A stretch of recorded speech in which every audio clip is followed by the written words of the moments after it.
안녕하세요, 양쌤입니다. 여러분들을 품질의 세계로 초대합니다.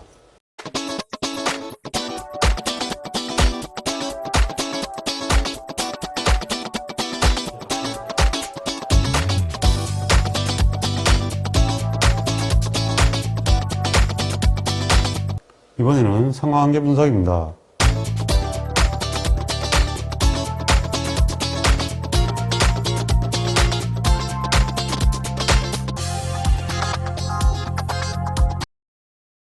상관 및 단순회계를 나타내는 그림을 산점도라고 합니다. 이 산점도는 X와 Y의 상호관계를 나타내는 건데요. 이 상호관계를 나타낸다는 게 뭔 얘기냐 하면은 이 상관계수와 회귀계수가 있는데 이 사실은 이게 같은 거예요. 근데 상관과 회귀의 차이가 뭐냐면 상관은 X와 Y의 상호관계를 얘기합니다. 근데 회귀관계는 Y는 fx의 함수를 얘기하죠. 그러니까 얘는 독립변수고 얘는 종속변수가 되는데 이러한 형태의 관점은 회귀관계라 그러고요. X와 Y는 지금 나온 대로 상호관계라 그래요. 그래서 상호관계를 보이는 것을 상관계수라고 합니다. 자, 그러면 이 상관계수를 나타내는 그림이 산점도라고 했는데 이 산점도에는 여러 가지 형태의 그림이 나오는데요. 그 산점도의 그림의 상태를 보고 정상관, 영상관, 부상관이라고 합니다. 이 정상관은 뭐냐면요. 지금 보면은 증가하는 추세를 보이고 있죠. 네, 이렇게 올라가는 것을 플러스 상관이라고 그러는데요. 이 양상관을 정상관이라고 표현하기도 합니다. 그리고 이거는 지금 밑으로 내려가죠. 음상관이 되는데요. 이것을 부상관이라는 표현을 쓰고 있어요. 영상관은 뭐냐 하면요. 영상관은 알 수 없는 거예요.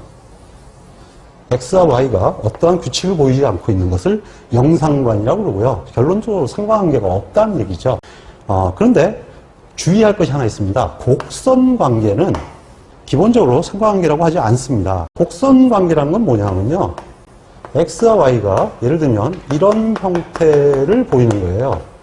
이런 걸 이제 곡선회귀라고 그러는데요. 이거는 회귀관계로는 설명이 되는데 상관관계에서는 이런 건 얘기를 하지 않아요. 그러니까 다음 중 상관관계가 없는 것은 그럼 얘는 없는 거예요.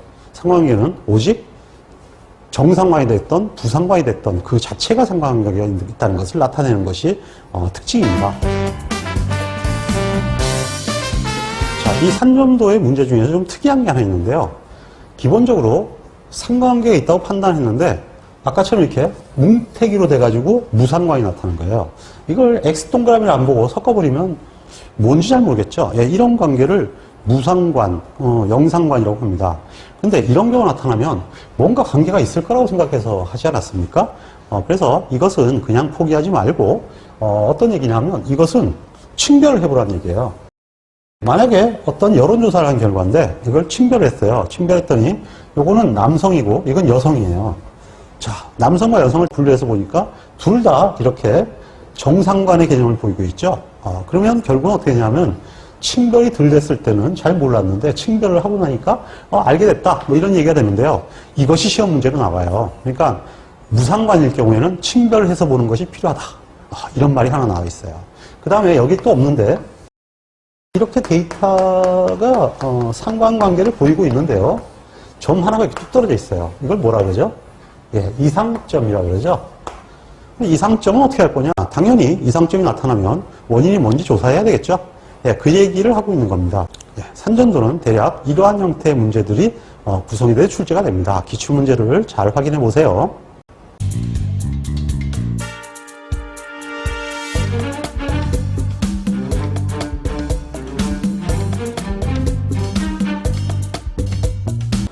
자, 그러면 이번에는 확률 변수에서 학습하셨던 상관계수의 공식을 리마인드를 해보도록 하겠습니다.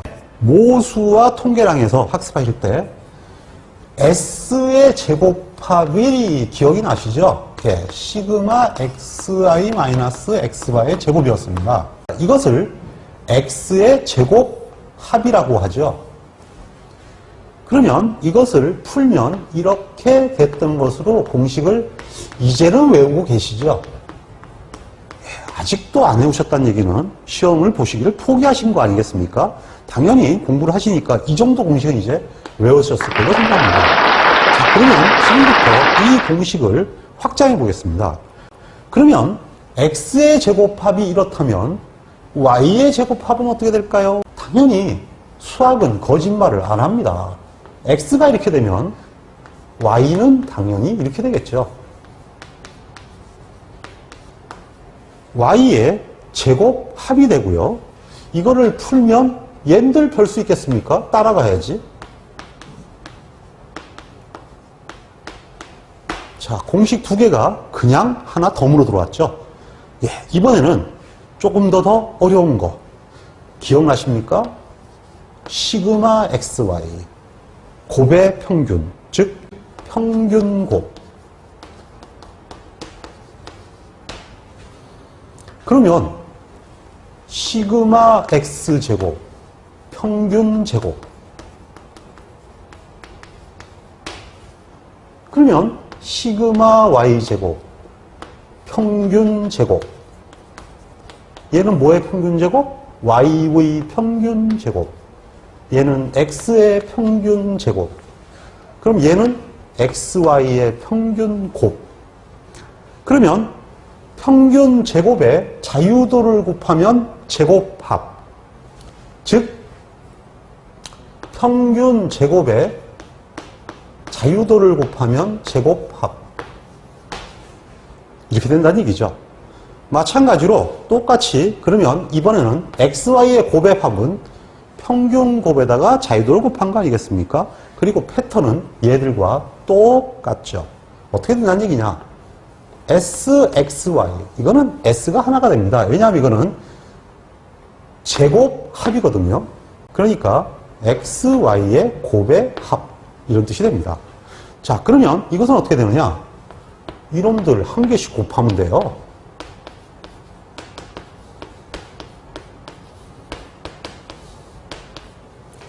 그러면 이걸 풀면 어떻게 될까요? 이것도 이놈들 한 개씩 써주면 돼요. 이것도 이놈들 하나씩 써주면 돼요. 공식 날로 먹었죠? 즉 쉽게 얘기해서 이 공식만 외우고 있으면 얘들은 외우는 게 아니라 그냥 따라서 갖다 붙이면 바로 구할 수 있습니다. 그래서 외우지 않고도 공식은 알 수 있으니까 굳이 외우려고 노력하지 말고 같은 패턴이라는 것만 반드시 이해해 두시기 바랍니다.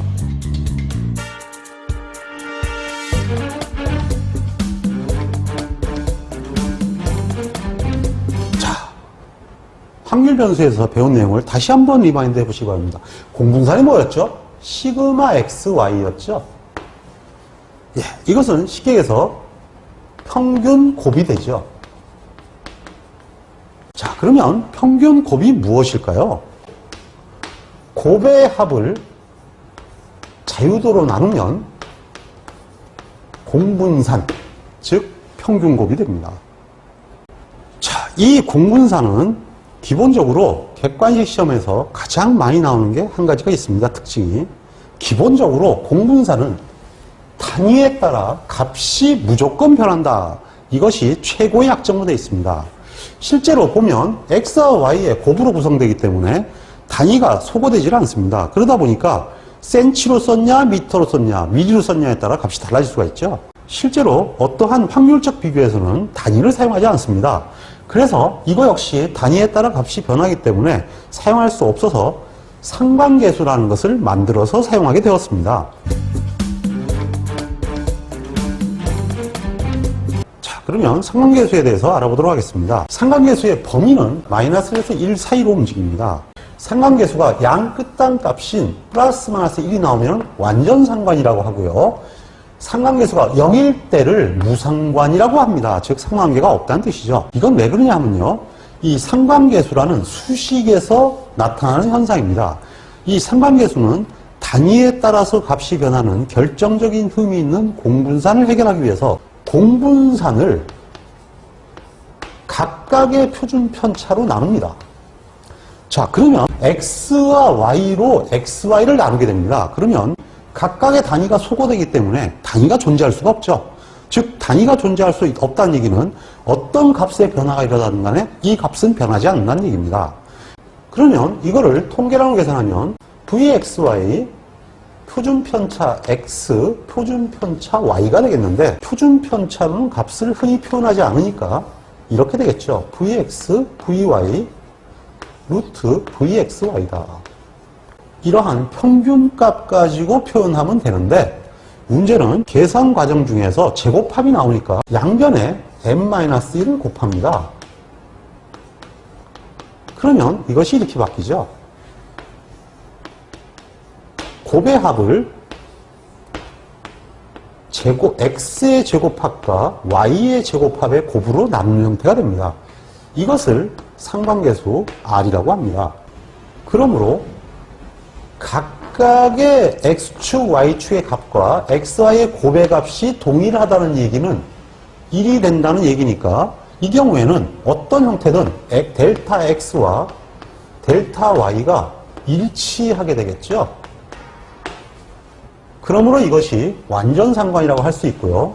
거꾸로 이 값이 0이란 얘기는 공분산이 없다는 얘기 아니겠습니까?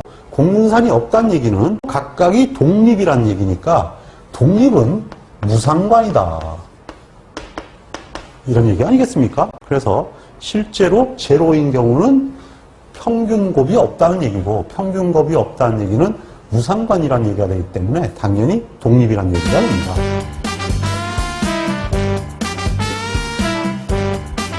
자, 이번에는 상관식이라고 불리는 획이 관한 계수들을 구하는 방식입니다. 이 상관식이라는 것은 기억이 나시나요? y는 a 플러스 bx라는 것입니다.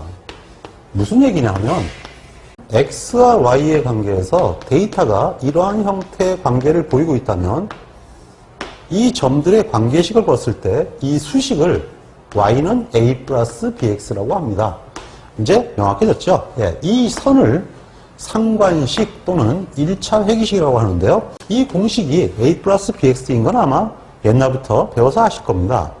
이때 절편 a는 x바하고 y바를 집어넣으면 바로 구할 수 있죠. 그래서 a는 y바 마이너스 bx바다. 이렇게 구했던 거는 다 기억들 하고 계실 겁니다. 그러면 기울기에 대해서는 기억이 나시나요? 공식이 굉장히 까칠한데요. n 시그마 xy 마이너스 시그마 x 시그마 y를 n 시그마 x제곱 마이너스 시그마 x 제곱으로 나눈 공식입니다. 이 공식이 오래간만에 소환이 됐으니까 기억이 전혀 안 나겠지만 이것은 분명히 배웠던 공식입니다. 이것을 다시 한번 제가 변형을 시켜보겠습니다. 각각을 n으로 나눠버리면 이렇게 됩니다.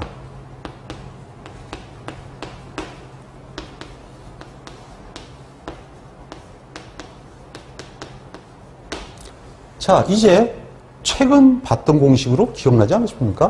자, 이게 뭡니까? 이거 기억이 안 나세요? 그러면 얘는 뭡니까? 이건 알겠죠? 예, 이거는 뭐냐 하면 제곱합입니다. 그럼 얘는요? xy의 xy, 곱의 합이죠? 그래서 sxy라는 뜻이 됩니다. 즉, 곱의 합을 제곱합으로 나눈 거예요. 이렇게 되면 공식이 매우 간소화되지 않았나요? 외우기 어렵다고요? 그럼 쉽게 외우기 가르쳐 드릴게요. X축은 땅이죠. 그래서 땅에 XY는 이쪽이 Y축이죠. 그러면 지구는 자전하기 때문에 비가 내릴 때 똑바로 안 내리고 이렇게 비스듬하게 내리죠. X와 Y. 땅에 비가 내리네. 그러면 여기가 S가 붙고 여기에 XX가 붙으면 SXY 나누기 SX. 얘 뭐요? B. B는 SX분의 SXY다. 외우실 수 있겠죠? 그리고 참고로 이 1차 회기의 기울기와 절편은 5차 제곱합을 편미분해서 구할 수가 있습니다. 이 방식은 저희 이나무의 자료실에 증명 방법을 올려놓았으니까 참고하시기 바랍니다.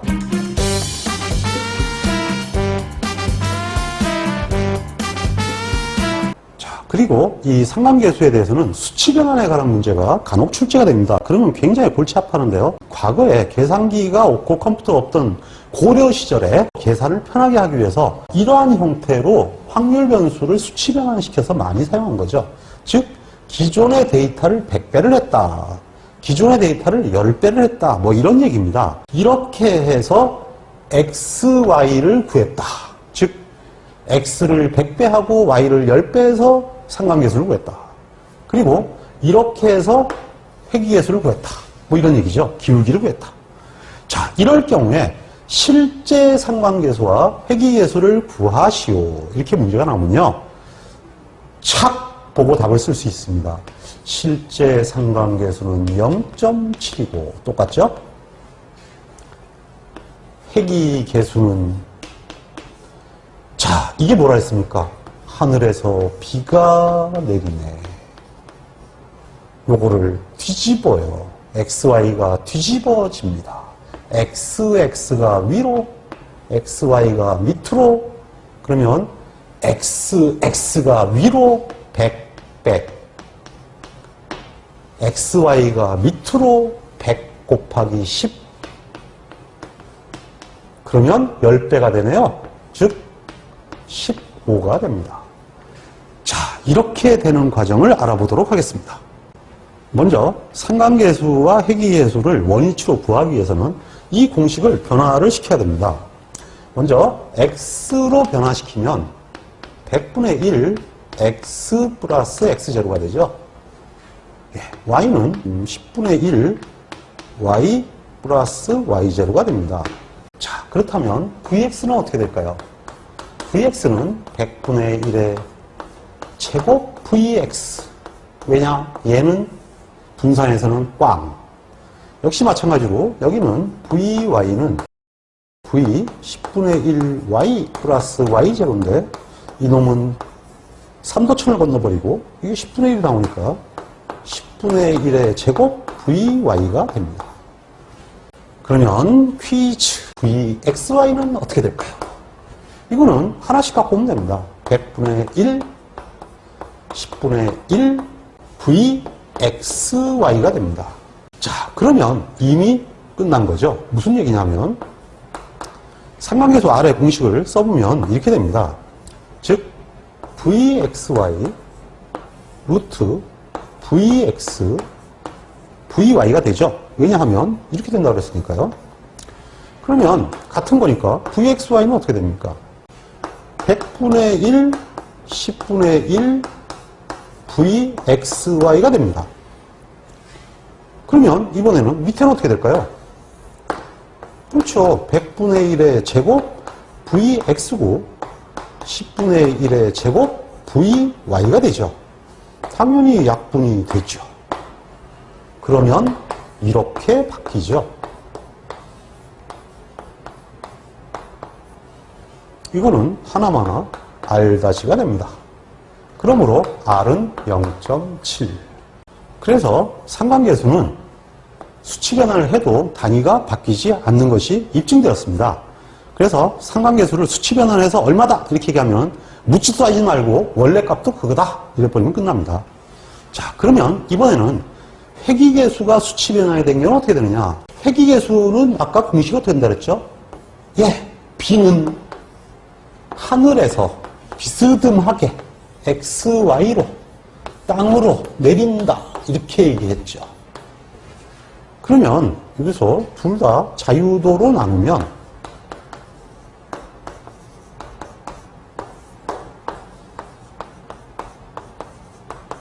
당연히 어떻게 되나요?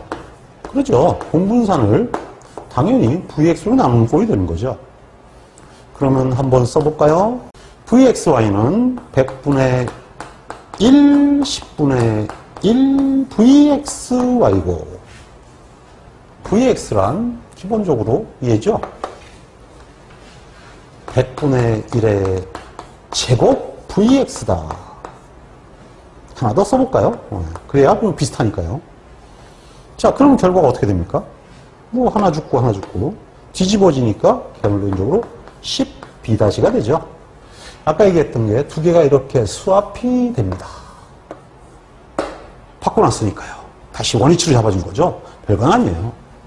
그러니까 당연히 1.5면은 15가 된다는 얘기입니다.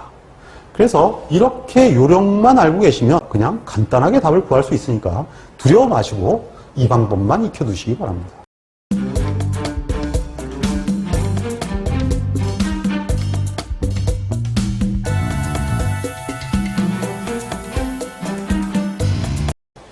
그러면 이번에는 상관계수의 검정에 대해서 알아보도록 하겠습니다. 이 상관계수를 검정하는 방법은 매우 다양한 방법이 있습니다. 그 중에서 가장 많이 쓰이는 방법은 T검정입니다. 상관계수를 뜻하는 용어는 히라버 로우가 되는데요. 이 로우는 기각이 되는 경우가 대립가설이 되고요. 이 기각이 되는 경우가 상관관계가 있다라는 뜻이 됩니다. 그러면 당연히 상관관계는 없다는 로우는 0이다 이렇게 되겠죠. 도대체 무슨 얘기냐 하는데 일반적으로 X와 Y의 관계는 상호 독립이어야 합니다. 그러니까 일반적으로는 독립인데 상관관계가 있다는 얘기는 관계가 있으니까 독립이 아니란 얘기죠. 특이한 관계란 얘기입니다. 그러니까 일반적으로는 관계가 없는데 어떠한 형태에서만 관계가 나타나기 때문에 그것을 찾는 것은 희박한 확률로 나오는 상황이죠. 그래서 로우가 0이 아닌 경우가 상관관계가 있다를 뜻이 된다는 것을 반드시 알아주시기 바랍니다. 그래서 시험 문제가 아주 심각한 문제도 있습니다. 다음 중 상관관계가 있다는 뜻은 로우가 0이 아니다. 이게 답인 경우도 있거든요.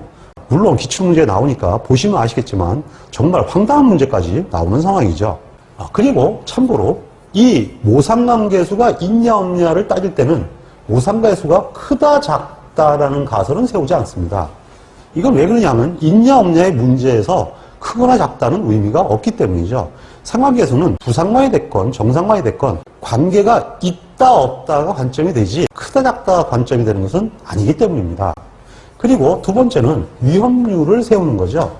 이 상관계수의 위험률도 대부분 다 5%를 세우는데 일반적으로 1%를 세울 수도 있다는 얘기가 되겠죠. 상황에 따라서 강한 상관을 원한다면 당연히 1%를 쓸 수도 있겠죠. 자, 그리고 이러한 형태의 상관계수 유무검정의 검정 통계량은 T검정일 경우 굉장히 까다롭습니다. T0는 상관계수 역시 평균 상관계수가 되니까 R이 될 것이고 상관계수 R을 무시하라 이렇게 계산을 하게 되는데요. 이 상관계수의 이 R은 굉장히 쉽습니다. 왜냐하면 있잖아요. 여기 0.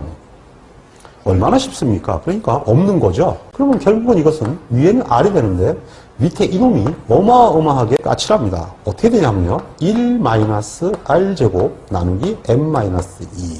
그래서 이게 너무 충충충시화가 되니까 이걸 또 원가 절감을 위해서 이렇게 나타나기도 합니다. 자, 이 공식 외우기 정말 어렵죠? 사실 품질 관리를 웬만큼 공부하는 친구들도 이 공식은 잘 못 외웁니다. 그런데 다행히 이렇게 해서 문제를 푸는 경우가 그렇게 많이는 나오지 않고요. 보통 객관식에서는 예를 물어봅니다. 이게 생김새가 자유도 비슷하지 않습니까? 실제로 이건 자유도입니다. 이건 자유도인데요. 이 자유도가 n-1이 아닌 게 더 특이한 거죠. 그래서 이 값을 n-1로 쓰거나 n-3으로 써가지고 객관식 시험에 나오게 되면 또는 n을 쓰기도 합니다. 이렇게 되면 이제 뭘 골라야 할지 모르죠. 그래서 틀리게 만드는 경우가 많으니까 특히 이 경우는 n-1을 쓴다는 것에 유념해 주시기 바랍니다. 물론 기각력은 당연히 양측 검정이니까 플러스 마이너스가 되고요. T분포니까 당연히 T가 될 뿐 아니라 알파가 5%라면 당연히 0.97호가 되는데 자유도가 n-2가 됩니다. 이것이 두 번째 불행이죠. 일반적으로 알고 있는 n-1이 아니다 하는 거죠. 물론 판정은 똑같습니다. 기각력에 있으면 HLO를 기각하고 채택력에 있으면 HLO를 채택하게 되는데 실제로 이 과정은 바로 아노바 테이블이라는 것을 배우게 되는데요. 이 아노바 테이블을 학습하면서 자유도가 n-2가 나온 것을 다시 한번 설명하도록 하겠습니다. 하지만 분명히 알아두셔야 할 것은 이 자유도가 n-2라는 것은 틀림없다는 사실입니다. 그래서 이 공식과 아울러 이 자유도만큼은 반드시 암기해 두셔야 합니다. 자, 그러면 이번에는 R검정에 대해서 알아보도록 하겠습니다. R검정은 상관계수 T검정이 너무 어려운 거예요. 그러다 보니까 이것을 좀 편하게 하기 위해서 R을 중심으로 값들을 치환을 해서 새로 옮기게 됩니다. 그러면 당연히 이것이 이쪽으로 옮겨가고 다시 이것을 이렇게 적당히 정리를 하면 이와 같은 식으로 정리가 되게 됩니다. 그러면 여기에서 R제곱이 여기 있으니까 R제곱을 다시 이쪽으로 넘기게 되면 이와 같은 식으로 식을 쓸 수가 있는데 이것을 아래에서 정리를 하면 이와 같은 형태로 정리를 하게 됩니다. 뭐 일단 이거는 간단하게 정리된 과정이니까 자세한 내용은 저희 이나무의 자료실을 참고하시고요. 실제 이 자체를 가지고 표를 만들었습니다. 이것을 R표라고 합니다. 실제로 우리 수표의 뒷부분을 보게 되면 R표가 있는데요. 이 R표는 T분포와 거의 흡사합니다. 근데 아까 같은 식으로 식을 치환했기 때문에 상관계수를 가지고 바로 판단할 수가 있는 거죠. 일단 자유도는 알파가 5%라면 당연히 이 값은 R 0.025에 자유도가 n-2가 되겠죠. 왜냐하면 T분포가 n-2라고 했으니까 당연히 이것도 n-2가 됩니다. 그리고 그럼 이쪽은 어떻게 되냐? R 0.975에 n-2가 됩니다.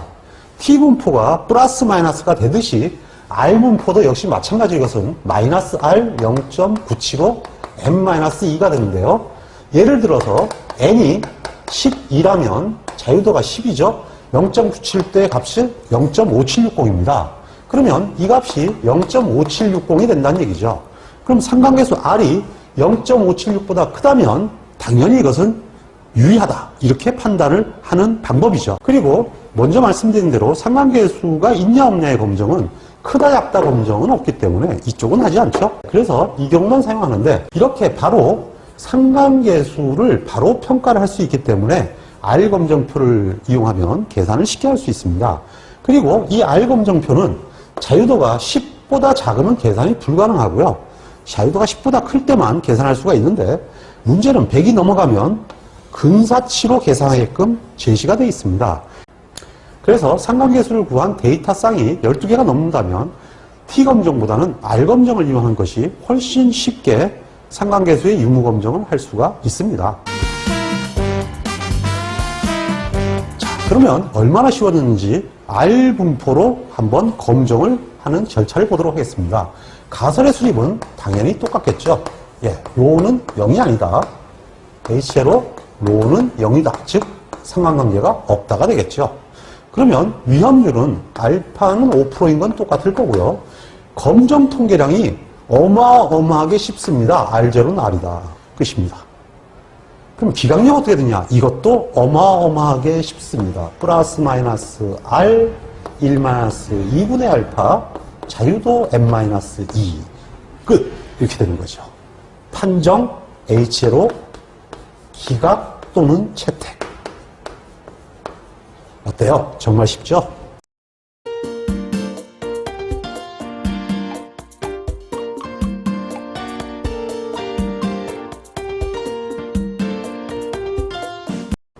지금까지 학습한 내용에 대해서 기초 다지기 1번을 통해서 기초를 다져보도록 하겠습니다. 자, 그러면 어떤 문제인가 한번 볼까요? 어떤 공장에 생산되는 제품을 로트 크기에 따라 생산에 소요되는 시간을 측정했더니 다음과 같은 자료가 얻었다. 그래서 XY 데이터로 준 게 아니라 계산값으로 줬네요. 중요한 계산값은 모두 준 것 같습니다. 문제가 뭔가 볼까요? 상관계수를 구하시오. 이렇게 얘기를 했네요. 상관계수를 구하려면 아시다시피 R은 SXY 루트 SX 곱하기 SYY로 구해야죠. 자, 그러면 이 데이터를 가지고 우선 J부터 구해야 되겠네요. 먼저 SX부터 구하는 게 제일 쉽겠죠. 많이 보던 거니까. 즉 시그마 X제곱 마이너스 N분의 시그마 X의 제곱이 되죠. 그러면 시그마 X제곱이 1540이라고 했고 시그마 X가 118이라고 했으니까 이것이 데이터가 10개네요. 그러면 147.6이 됩니다. 같은 방법으로 SYY를 구하면 시그마 Y제곱 마이너스 N분의 시그마 Y의 제곱이 되겠죠. 그러면 시그마 Y제곱이 385니까 마이너스 10분의 57의 제곱은 60.1이 됩니다.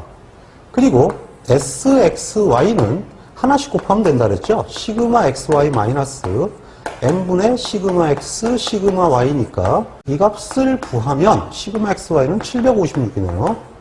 마이너스 10분의 8 곱하기 57이 되죠.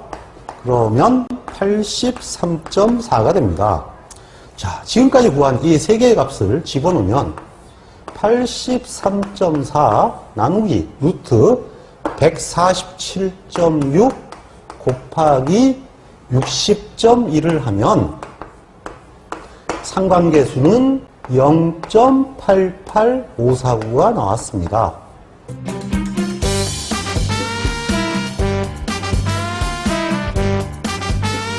두 번째 문제는 회기선을 구하는 문제네요. 회기식은 y는 a 플러스 bx가 되죠.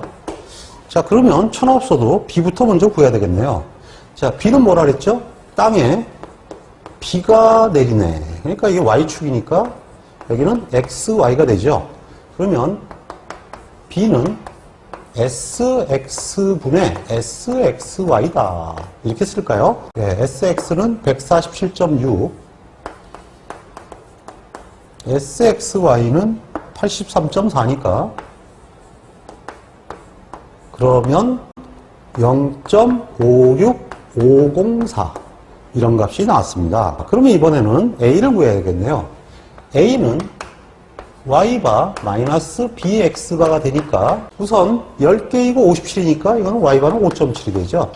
그 다음에 b가 0.56504라고 했고 x바는 118이니까 11.8 되겠네요. 그러면 a는 0.96748이 됩니다. 그러므로 회기식 y는 0.96748 플러스 0.56504x가 나오게 되네요.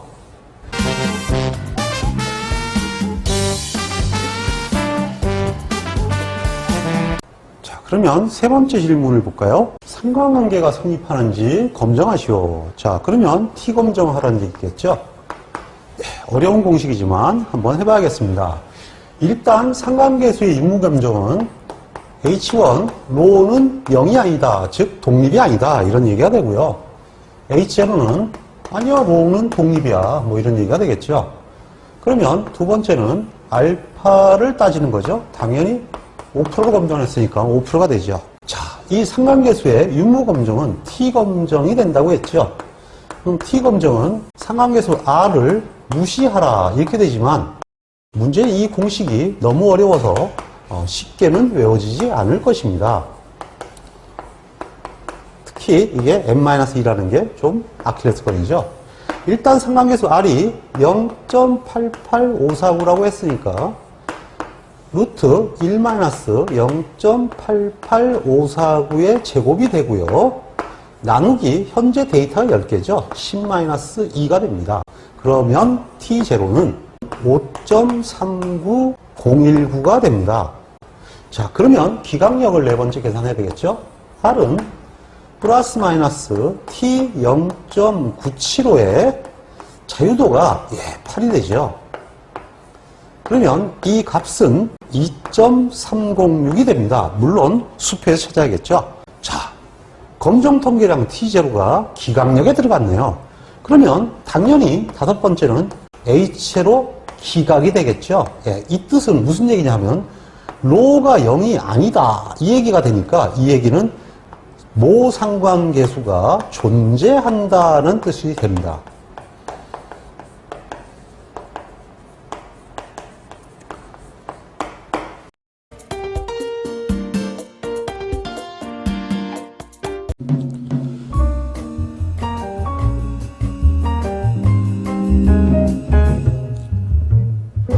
품질 경쟁력은 제때에 제대로 행하는 것입니다. 양쌤의 품질경영 산업기사를 활용해서 반드시 원하는 자격증을 취득하시고 품질에 관한 전문가가 될 수 있도록 응원하겠습니다. 홍콩 파이팅!